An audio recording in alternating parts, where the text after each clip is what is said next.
Quelles sont les notions à maîtriser dans les tampons acide-base? C'est ce qu'on va voir dans cette vidéo. Mais avant cela, je te rappelle que j'ai créé une capsule de cours dédiée aux tampons acide-base.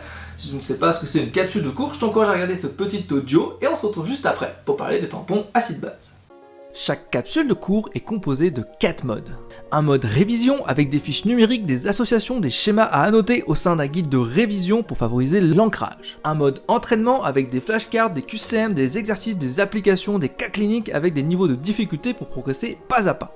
Un mode atelier en direct avec moi, en replay ou enregistré afin d'approfondir certaines notions et de combler tes lacunes. Et enfin, un mode examen avec des QCM pour te tester en conditions réelles. Chaque capsule de cours est unique et extrêmement complète pour t'aider à progresser à ton rythme. Tu trouveras toutes les informations concernant le catalogue des capsules en description de cette vidéo.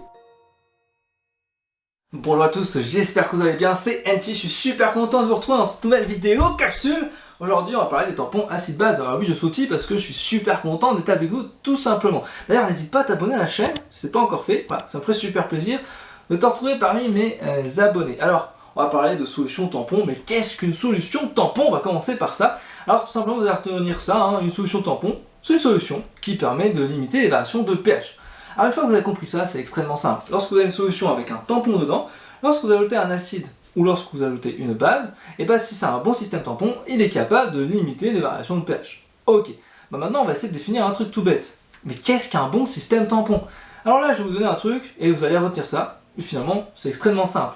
Un très bon système tampon, c'est un tampon qui est composé d'un acide faible ou d'une base faible. Un très mauvais système tampon, c'est donc un tampon qui est composé d'un acide fort ou d'une base forte. Donc c'est très simple en soi, si vous avez vu la vidéo capsule où je parlais des différents acides forts ou des bases fortes, vous allez éliminer cela et vous savez que tous les autres, acides faibles et bases faibles, sont donc des bons systèmes tampons. Très bien, ça super. Maintenant on va essayer de catégoriser deux grands types de tampons. Vous avez donc les tampons sanguins et les tampons non sanguins. Alors parmi les tampons sanguins, le principal que vous devez connaître, c'est donc CO2, H2O, HCO3-, c'est-à-dire le dioxyde de carbone dissous dans l'eau avec l'ion hydrogène au carbonate. Et le deuxième que vous pouvez retenir dans les tampons sanguins, c'est NH4+, NH3. D'accord? Donc l'ion ammonium et l'ammoniac. Ça, c'est les tampons sanguins. Vous avez bien sûr des tampons non sanguins, comme par exemple le tampon acide acétique, classique, d'accord, avec l'ion acétate. Ça, c'est un tampon non sanguin. Vous devez retenir ça.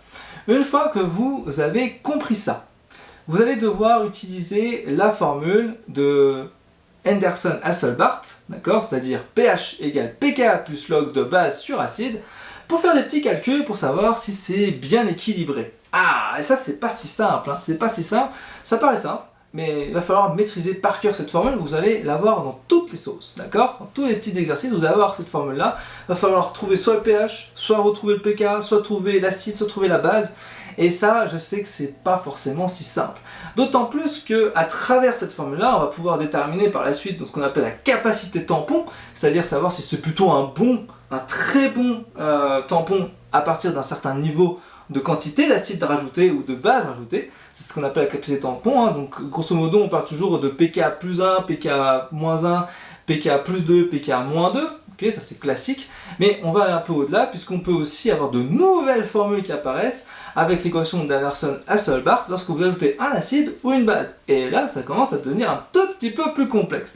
Sachant qu'il va falloir en plus de cela associer le diagramme de prédominance pour finalement tout maîtriser. Et ça, je sais que c'est pas si simple.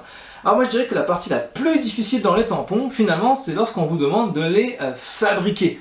Effectivement, même moi, je trouve que c'est quand même très difficile. Il m'a fallu plusieurs années avant que je puisse maîtriser la création de tampons.